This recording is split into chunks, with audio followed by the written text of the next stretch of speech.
Irma, c'est une catastrophe naturelle hors norme, inédite en France. Un ouragan de catégorie 5 avec des vents entre 370 et 400 km/h. Des destructions lourdes, 95% du bâti impacté à Saint-Martin, 20% du bâti détruit. La première impression dans le survol en arrivant, c'est un territoire qui était détruit, un désastre, comme après un bombardement.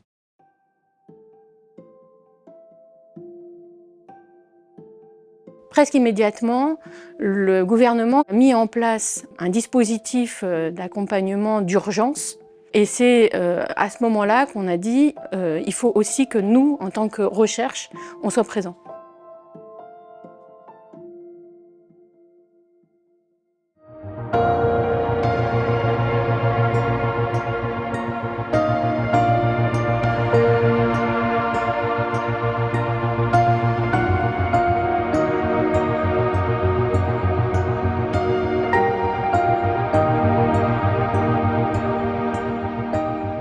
Début septembre 2017, la tension monte aux Antilles. Un ouragan nommé Irma gagne de la force, beaucoup de force, et se dirige vers la mer des Caraïbes. Le 6 septembre, il frappe de plein fouet les territoires français de Saint-Martin et Saint-Barthélemy. Sur les deux îles, presque tous les bâtiments sont endommagés et 2 sur 10 sont tout simplement détruits. 11 personnes ont perdu la vie, des centaines d'habitants ont été évacués, le bilan du sinistre s'élève à 3 milliards d'euros. Dans un monde où les risques naturels s'intensifient, comment tirer des leçons de la catastrophe Irma? Comment progresser et être mieux préparé à ces événements exceptionnels? Quand on est sur le chemin de la reconstruction, mais que l'aléa et les événements sont encore frais, c'est tout à fait intéressant de porter ce regard à froid, ce regard d'expert, ce regard de chercheur. Alors, l'ANR dispose d'un instrument qui est particulièrement adapté à ce type de situation, qui s'appelle Flash. C'est un instrument en fait, qui permet pratiquement en 3-4 mois de sélectionner et financer des recherches pour qu'elles puissent être opérationnelles sur le terrain. Donc on a financé 4 projets. Le projet Dépose qui s'est ciblé sur les déchets. Le projet Relève qui s'intéressait au relèvement du territoire. Le projet April qui, lui, était ciblé plus sur la gestion de la crise et du post-crise, la façon dont les services sont organisés et fonctionnent entre eux. Et puis le projet T-Rex qui, lui, s'est focalisé sur la capitalisation d'expérience, le retour d'expérience et comment ça peut aider à améliorer la compétence et la capacité de relèvement.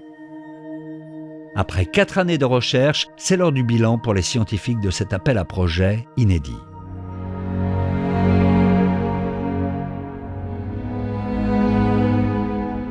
Irma, c'est avant tout un phénomène météorologique. Un cyclone hors norme dans une saison cyclonique hors norme. On estime qu'il y a eu 10 cyclones d'avril à novembre durant cette saison. 10 cyclones dont 5 vraiment majeurs, et parmi les 5 majeurs, il y en a 3 dont on a quand même bien parlé, Irma, José, puis Maria. Le premier donc significatif en termes de dommages, c'est donc Irma.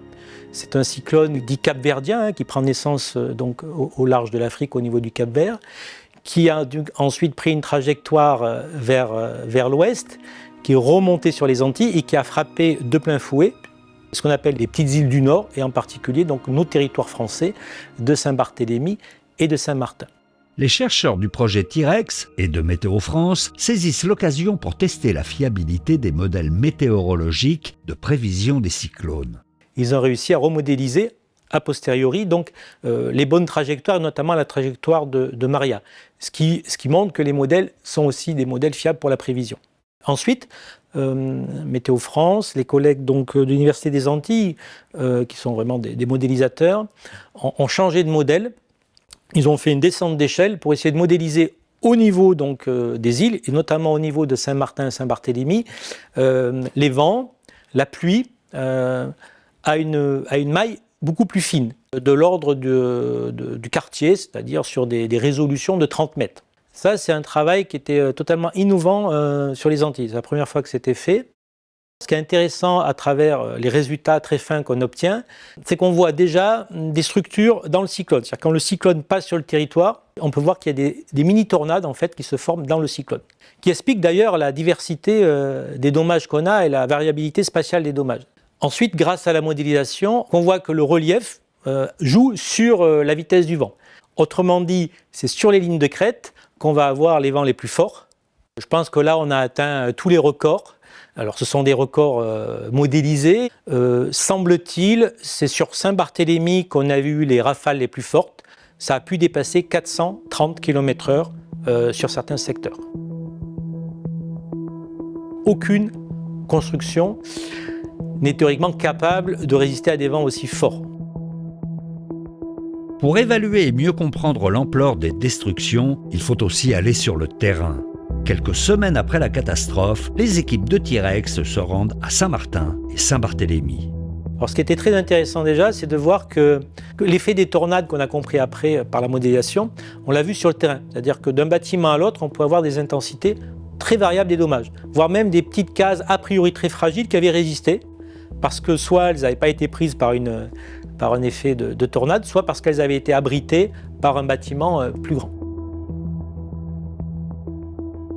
Parfois, vous avez des pans entiers de toits qui sont arrachés et qui ont pu être projetés à plusieurs dizaines, voire centaines de mètres, avec des effets mortels liés au tôle qui volent. On a pu voir également des effets donc de pénétration de la mer dans les bâtiments. Car oui, le danger vient aussi du large. L'arrivée du cyclone fait chuter la pression atmosphérique et mécaniquement, le niveau de la mer augmente. Les vagues ont pu dépasser 10 mètres de hauteur. Poussée par des vents violents, la mer déferle, parfois loin dans les terres. Elle inonde les maisons et emporte tout sur son passage. On pensait que c'est le niveau supérieur de notre maison qui allait partir, donc on avait tout fait descendre. Et il s'est trouvé que le lieu de notre habitation, ça a été le lieu où la plus grosse haute vague a été enregistrée. Et la vague, elle est partie avec tout ce qu'il y avait au rez-de-chaussée. Voilà, il ne restait plus rien.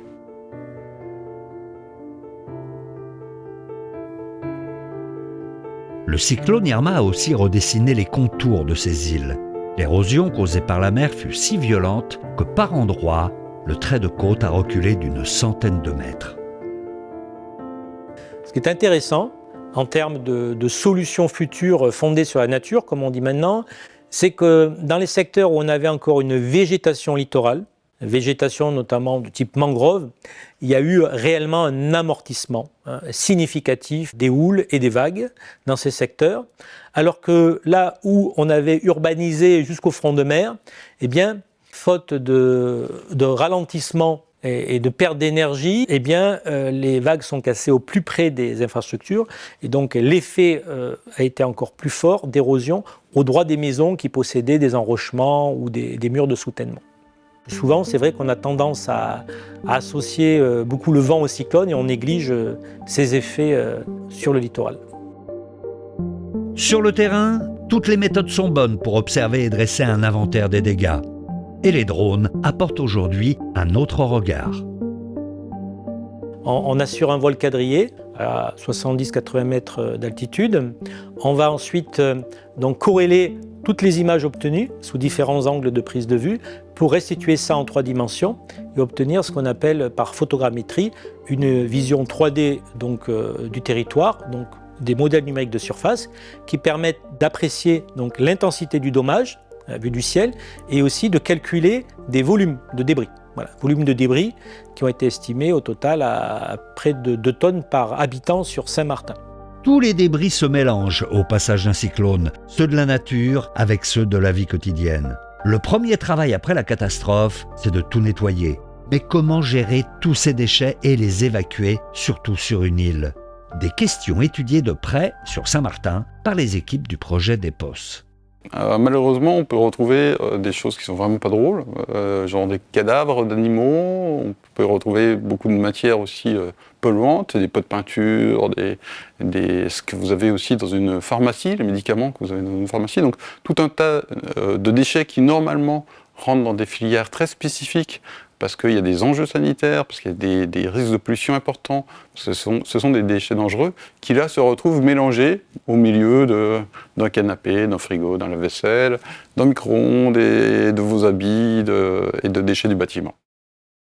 Être sur une île complique la gestion de crise en général et la question de la gestion des déchets également. Il faut se dire qu'au moment de l'ouragan, l'île elle est isolée. Et il devient dur d'accéder, ni en bateau, ni en avion.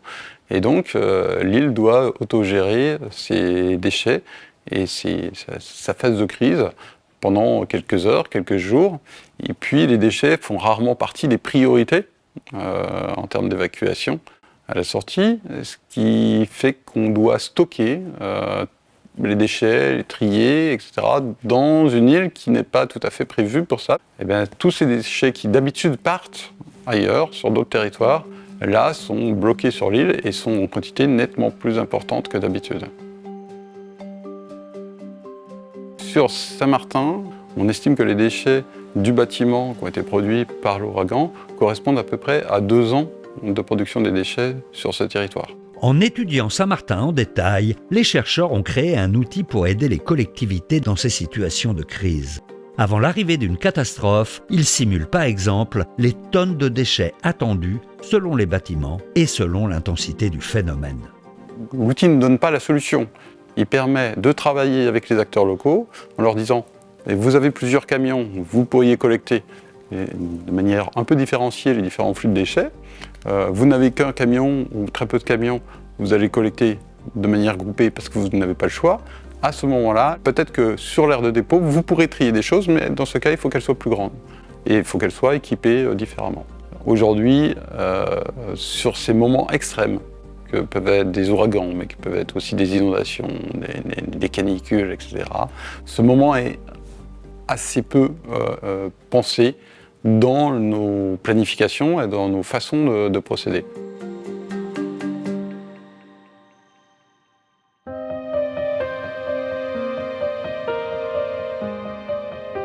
Le passage d'un ouragan touche aussi et surtout des vies humaines. Les habitants de Saint-Martin et Saint-Barthélemy ne sont pas prêts d'oublier cette nuit apocalyptique de septembre 2017.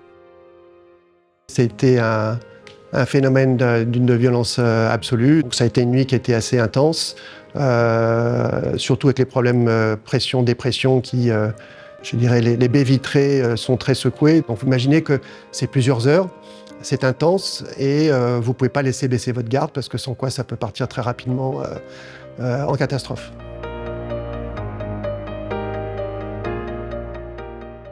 On entend du bruit, mais on ne sait pas à quoi ça correspond. C'est pour ça qu'il y a toujours un peu cette angoisse. Est-ce que ce n'est pas une partie de la toiture qui est en train de bouger? Est-ce que ce n'est pas un arbre qui est tombé juste derrière la porte? Est-ce que ce n'est pas quelque chose qui est arrivé et qui a atterri devant chez vous? On ouvre les portes et les fenêtres pour voir si on voit les toitures des gens qu'on connaît ou d'autres signes. On est consterné par voir les effets sur la nature puisque tout est ravagé. Pour mieux comprendre le traumatisme subi par les habitants et leur capacité à se relever, les chercheurs du projet Relève se sont rendus sur le terrain 1 an et demi après la catastrophe pour évaluer les séquelles laissées par Irma. Dans notre projet, en fait, nous avons tout simplement mené une enquête du terrain. Dans un premier temps, nous avons discuté avec les habitants, nous avons mené des entretiens, une équipe interdisciplinaire, des sociologues, des psychologues, qui nous permettaient de mieux comprendre toute la complexité de la question de la reconstruction. Donc les gens, tout d'abord, nous exprimaient un petit peu, nous racontaient leur expérience, le vécu émotionnel, le vécu aussi social, comment ça s'est passé d'un point de vue de la communauté. Il en ressort qu'il y a 1 an et demi après donc, la catastrophe, l'expérience était assez pressante. C'est-à-dire qu'assez rapidement, les gens commencent à parler et assez rapidement, ils commencent à raconter le jour même. J'ai dit ça va s'effondrer, on va mourir écrasé. C'est la première fois que je me dis je vais mourir.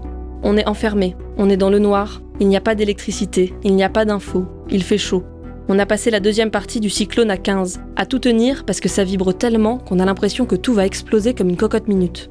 Le problème, c'était la pression. Elle était très basse et on avait l'impression que la tête allait exploser. Et le mal aux oreilles que ça fait, c'est quelque chose. C'est comme s'il y avait une bombe nucléaire qui était tombée sur la maison. Donc en fait, il y a une tendance à revivre un peu l'expérience, ce qui pour nous est intéressant, mais à quoi il faut faire très attention, parce que ça peut être aussi de ramener en fait l'expérience de stress de l'époque au moment de l'entretien. Depuis Irma, j'ai des réveils nocturnes, une hyper-réactivité. Par exemple, au théâtre, j'ai vu une scène avec une explosion et j'ai hyper réagi, j'ai sursauté. Quand on a une situation de stress de 2 minutes, le corps met 48 heures à récupérer. Là, on a eu 3 jours de stress. Il faut un long moment avant de redescendre sur Terre. Le 6 septembre 2017, c'est comme le 11 septembre 2001. Tout le monde sait où il était ce jour-là. Nous avons complété avec aussi un questionnaire, parce que l'idée aussi étant de formaliser des choses d'un point de vue, on va dire, scientifique, statistique. Notre enquête révèle que 1 personne sur 5 sont à risque de développer des troubles liés au stress post-traumatique. Et ensuite, ce que nous avons compris, c'est qu'il y a un score quand même important de la croissance post-traumatique. Alors la croissance post-traumatique, pour le dire simplement, renvoie à plutôt une image positive de la chose, c'est-à-dire ça peut être l'occasion d'un nouveau départ, de réaliser des changements dans ma vie et pour aller vers quelque chose de meilleur. Alors avec du recul, c'est une période qui m'a rendue tellement plus forte, tellement plus résiliente. Ça a marqué un tournant. Pourquoi? Parce que j'ai appris la solidarité, j'ai appris l'humilité, j'ai appris le détachement, ne plus s'attacher aux choses matérielles, parce qu'on voit que en une nuit, tout est parti. D'un point de vue par rapport à mon activité professionnelle, j'ai vraiment pris conscience de l'importance de ce poste en tant qu'agent de la fonction publique territoriale. Et je dis toujours que le nom en anglais nous rappelle beaucoup plus notre rôle. En anglais, on dit civil servant. Et c'est vrai qu'on est là pour servir le public et il faut pas l'oublier. L'élément qui nous paraît le plus important en termes de préconisations, c'est de penser peut-être une aide, on va dire, psychologique à plus moyen ou long terme. Il y a une aide d'urgence psychologique qui a été mise en place par les systèmes de secours de l'État français, que les gens ont beaucoup apprécié. Cependant, au départ de cette aide, au bout des 3 mois, il n'y avait pas de relève en fait dans l'île de Saint-Martin pour continuer ce travail. Ce qui veut dire que pendant un certain temps, quelques années, il n'y a pas eu de professionnels sur place, ou en tout cas pas suffisamment, pour répondre à ce besoin d'accompagnement psychologique ou plus largement de prévention de santé mentale suite à l'ouragan Irma.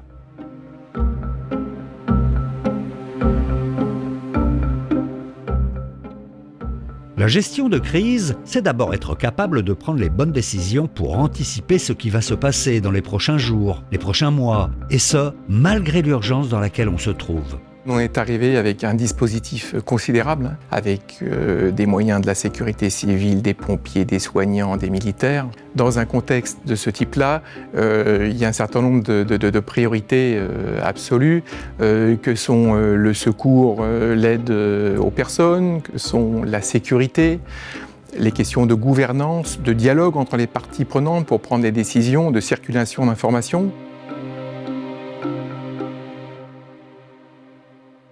L'anticipation, on pourrait dire qu'elle marche bien lorsque ce sont des premiers intervenants sur le terrain, des pompiers, des médecins, des militaires, parce qu'en fait, eux, ils ont une doctrine de métier et ils savent que, de toute façon, s'ils interviennent à tel endroit, il faut qu'ils anticipent. Ils interviennent dans un bâtiment qui est à moitié effondré, ils sont obligés d'anticiper le fait qu'il va y avoir des blessés, donc il faut appeler les SAMU, il faut faire attention aux bâtiments pour pas qu'ils s'effondrent, donc on fait un diagnostic, et puis de manière à ce que les gens ne rentrent pas dedans, ils vont faire une croix rouge en disant faut plus rentrer dedans.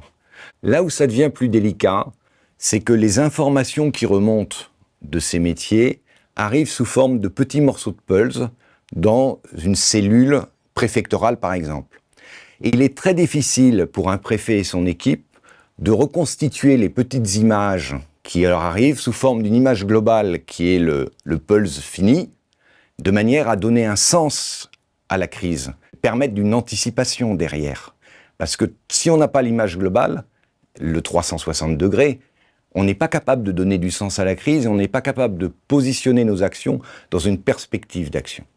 Et si on remonte du préfet, qui est pourtant juste à côté des premiers intervenants, à un niveau ministériel, voire cellule interministérielle de crise, c'est encore plus compliqué. Face à des situations extrêmes, tout acteur public ou privé se va confronter à un défi majeur, justement sur comment optimiser l'anticipation et la prise de décision dans une situation d'incertitude. Et donc, April s'est fixé 2 grands objectifs.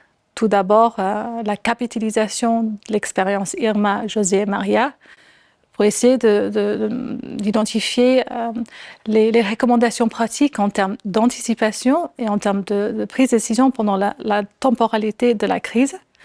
Et un deuxième grand objectif ou finalité était justement de créer des outils d'aide à la décision permettant d'anticiper des actions de protection et de remédiation. L'avantage du projet April, c'est que le fait d'avoir tenu des entretiens avec l'ensemble des acteurs, quel que soit le niveau, c'est-à-dire les gens de première ligne, des pompiers, les gens qui étaient en préfecture, des gens qui étaient dans la zone de défense, des gens qui étaient au ministère, des gens qui étaient en cellule interministérielle de crise, nous ont permis en fait de poser des mots sur des éventuels dysfonctionnements qu'eux ne voyaient pas parce qu'ils voyaient par le petit bout de la lorgnette. Donc, une vraie demande de la part des acteurs locaux, c'est de l'impliquer davantage justement dans ces aspects logistiques et d'avoir une coordination beaucoup plus partagée entre les différents services. Parce que souvent, ce qui se passe, c'est que les pompiers parlent aux pompiers, les gendarmes aux gendarmes, mais c'est vraiment de mutualiser les différents éléments, de les centraliser pour bien répondre aux besoins réels et améliorer la gestion des flux. L'État a déployé des moyens considérables pour gérer la crise Irma. Mais le manque d'anticipation au niveau national a parfois compliqué les interventions sur le terrain. 3 jours avant l'arrivée du premier cyclone, le Bureau de recherche géologique et minière a été obligé de fournir à l'État des cartes pour traiter les évacuations, c'est-à-dire où est-ce que la mer allait inonder le territoire. Il est invraisemblable que sur un territoire comme les Antilles, où finalement on a des cyclones quasiment tous les ans, même plusieurs par an maintenant, ce travail-là n'ait pas été fait a priori. Donc il y a eu un travail qui a permis effectivement d'évacuer les personnes tant bien que mal, mais la suite de l'évacuation, elle n'a pas forcément été bien gérée. Où est-ce qu'on entreposait les personnes dans des camps? Comment est-ce qu'on les nourrissait? Qu'est-ce qu'on mettait comme service de santé associé? Quel type d'énergie on mettait à côté pour recharger ne serait-ce que les téléphones portables? Comment on les nourrissait? Est-ce que la santé venait jusqu'à eux? Enfin, bref, le fait de ne pas avoir anticipé cela fait que finalement la réponse qu'apportait l'État, qui est pertinente, a été dégradée. Elle aurait pu être d'une meilleure qualité. Si on voulait améliorer l'anticipation à tous les niveaux du dispositif de gestion de crise de l'État français, le fameux dispositif Orsec, ça revient en fait à changer de paradigme. En France, on a un dispositif de gestion de crise dans lequel on met une cellule d'anticipation qui ne marche pas très bien. Et il faudrait passer à un dispositif d'anticipation long terme dans lequel, quand il y a des crises, on met en place une cellule de crise.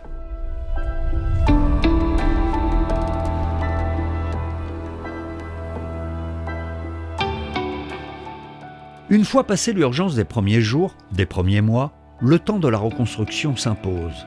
Mais il faudra des années pour que ces territoires se relèvent complètement de la crise Irma.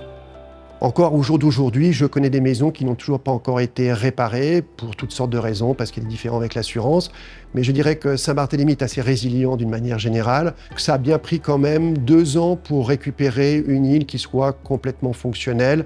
Mais je dirais quand même que Saint-Barthélemy s'est quand même redressé plutôt rapidement quand on voit les dégâts qui étaient là, quoi.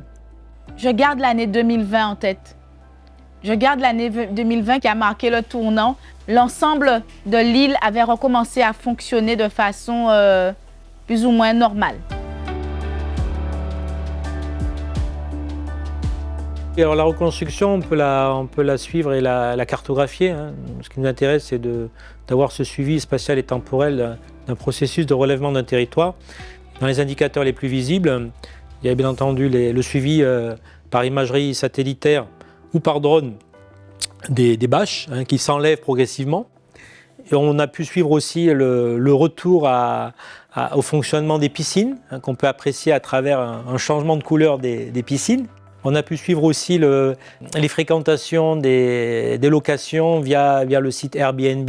Donc autant d'indicateurs qui permettent d'apprécier finalement le relèvement d'un territoire au cours du temps. Et sur Grand Case, là on a concentré des moyens un peu plus fins puisqu'on a fait vraiment un suivi de la reconstruction maison par maison grâce au drone, ce qui a permis d'aboutir à une cartographie dynamique.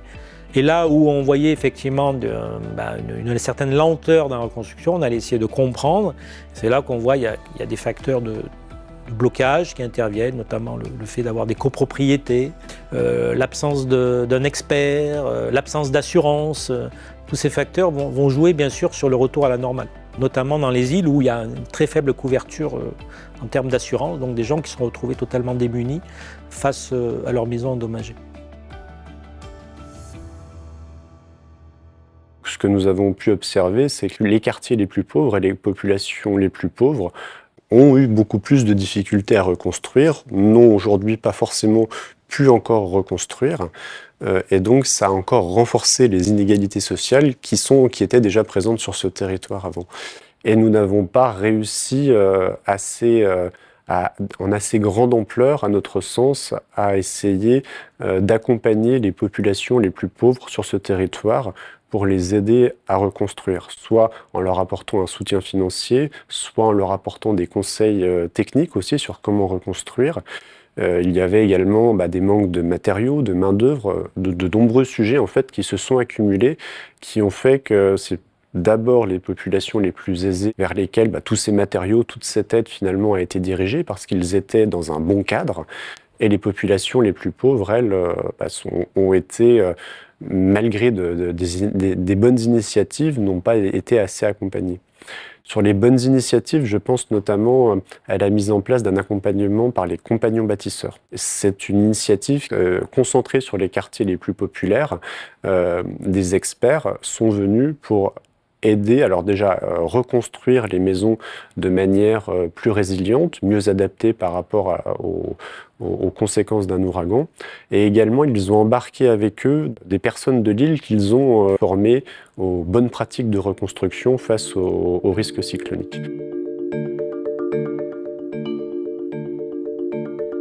Alors c'était un défi pour les compagnons bâtisseurs d'intervenir dans ce contexte-là, donc il a fallu observer les dégâts sur le bâti en prenant en compte aussi le type de construction, s'inspirer également des cultures de construction locales justement pour permettre aux habitants de s'approprier de façon durable leur logement.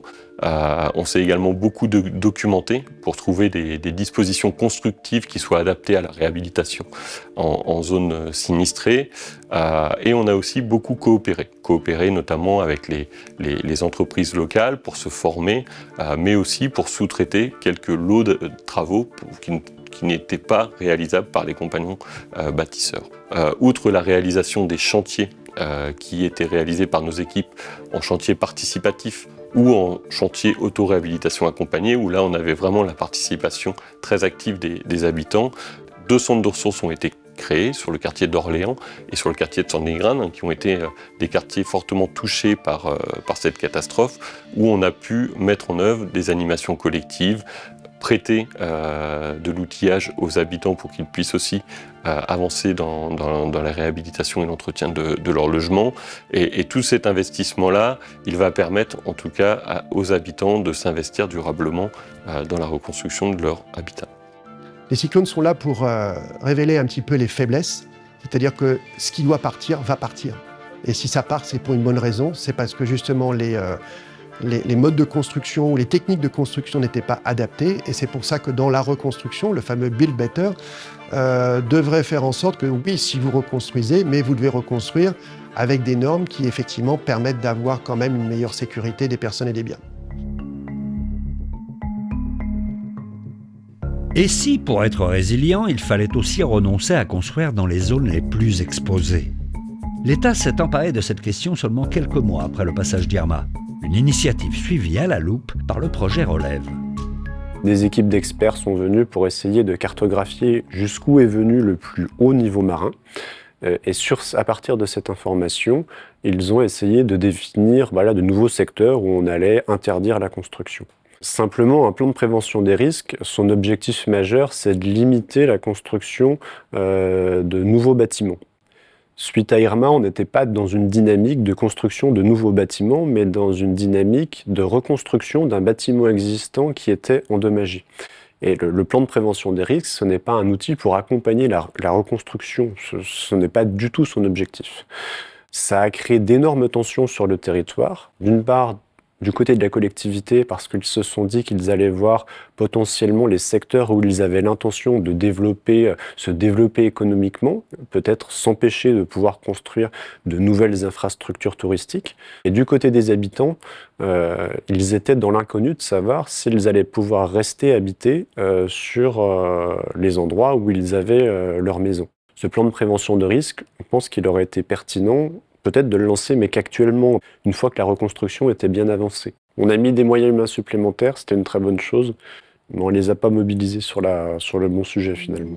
Le pari de la résilience a néanmoins été relevé dans la reconstruction de certaines infrastructures, comme les réseaux d'électricité. Ils étaient principalement aériens avant l'arrivée d'Irma. Les vents forts ont balayé et mis à terre tous ces réseaux. Et suite à cet ouragan, il y a eu une politique incitative pour enfouir tous ces réseaux. Ça a été également le cas des réseaux de télécommunications. C'est important parce que nous avons pu nous rendre compte que dans la gestion de l'événement Irma, la gestion de crise, cette île, pendant plus de 24 heures, a été complètement déconnectée des communications et nous n'avions pas de nouvelles de ce qui se passait sur ce territoire, ce qui a été extrêmement anxiogène pour la cellule de crise qui était localisée à Paris, qui ne savait pas ce qu'il était de ce territoire. Et donc le fait qu'aujourd'hui nous pouvons penser que face à un nouvel événement de ce type, nous pourrons quasiment en instantané avoir des nouvelles de ce qui se passe sur ce territoire grâce à l'enfouissement des réseaux de télécommunications, c'est également une très bonne chose.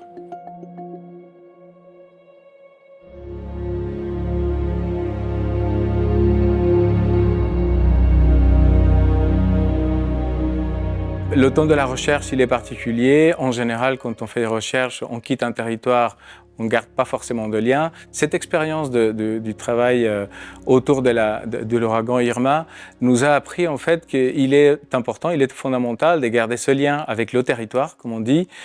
Particulièrement pour nous, par exemple, garder le lien avec le réseau des professionnels, des psychologues notamment, qui s'est constitué pour continuer cet accompagnement, pour pouvoir éventuellement déjà avoir un suivi de leurs actions et pourquoi pas apporter une aide si besoin dans un moment précis.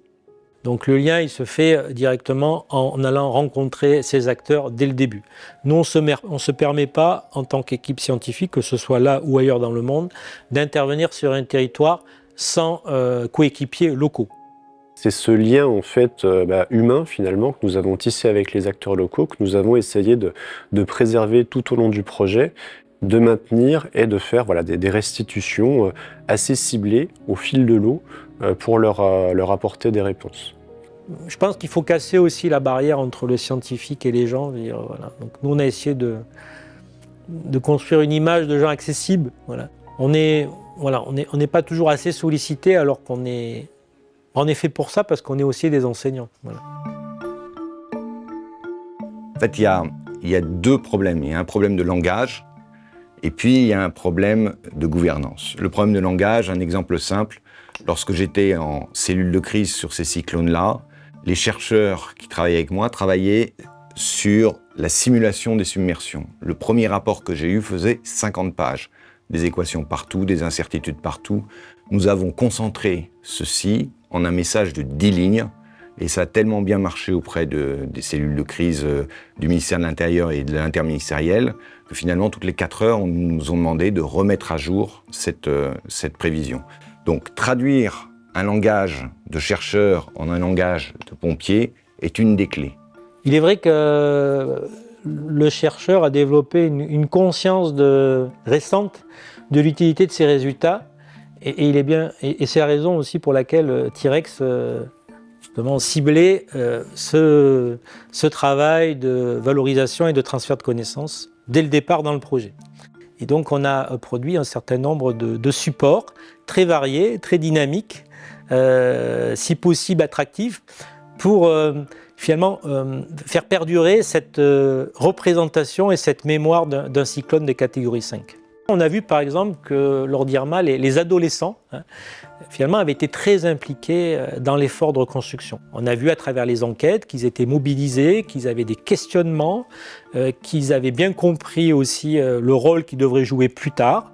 Et donc très rapidement est arrivée l'idée de produire un jeu de plateau destiné aux adolescents. Il s'appelle Ouragame. Et la particularité première de ce jeu, c'est qu'il ne joue pas la crise cyclonique, mais le lendemain d'un cyclone. Vous récupérez un territoire dévasté, quelles sont les premières actions à prendre pour finalement être efficace dans cette reconstruction? Il y a aussi un autre problème qui est beaucoup plus horizontal, qui est la gouvernance. En fait, si jamais on reste dans une logique qui est une logique métier, le métier du ministère de l'Intérieur, le métier du ministère de la Santé, le métier du ministère des Armées, le métier du ministère de l'Écologie, en fait, il n'y a pas de lieu commun, il n'y a pas de simulation pour essayer d'intégrer chacun à leur niveau les résultats de la recherche. Donc il y a besoin d'une gouvernance qui est complètement horizontale, qui permet de travailler et d'anticiper l'intégralité de la chaîne, pas simplement la gestion de crise, mais qu'est-ce qu'on fait pour réduire le risque? Qu'est-ce qu'on fait pour gérer la crise? Qu'est-ce qu'on fait pour construire et mieux reconstruire en cas de catastrophe? En France, nous avons encore quelques progrès à faire pour entrer dans cette logique. Dans notre pays, on a besoin de progresser sur le phénomène de co-construction de la décision publique, de faciliter ce dialogue entre les experts, les chercheurs, les corps intermédiaires, les ONG, les habitants d'un quartier, d'une ville. C'est responsabilisant et ça permet vraiment de dialoguer sur les options possibles, sur les aménagements, les améliorations possibles. Et ça, c'est un vrai sujet. Les thématiques principales sur lesquelles on attendait les équipes, c'était sur les problématiques de vulnérabilité, de capitalisation d'expérience aussi, parce que l'idée, c'était pas de refaire de la recherche sur les risques qui avaient déjà été faits ailleurs, mais vraiment capitaliser sur cette expérience totalement inédite. Qu'est-ce que ça nous apprend? Et comment on peut faire pour être mieux préparé dans le futur face à des événements comme ça qui vont se renouveler? Alors, il y a eu des études précises qui ont été menées sur les ouragans et qui montrent que sur le nord des Antilles, il y aura une fréquence plus grande des ouragans de catégorie 4 et 5. Ça veut dire que des phénomènes du type Irma ou un peu moins puissants qu'Irma vont avoir une plus grande fréquence. Tout le monde s'accorde à dire quand même que tout ce qui est phénomène naturel, on s'engage vers des événements plus extrêmes. Voilà. Donc on va vivre des extrêmes en fait. Et Irma, pour moi, préfigure les cyclones du futur.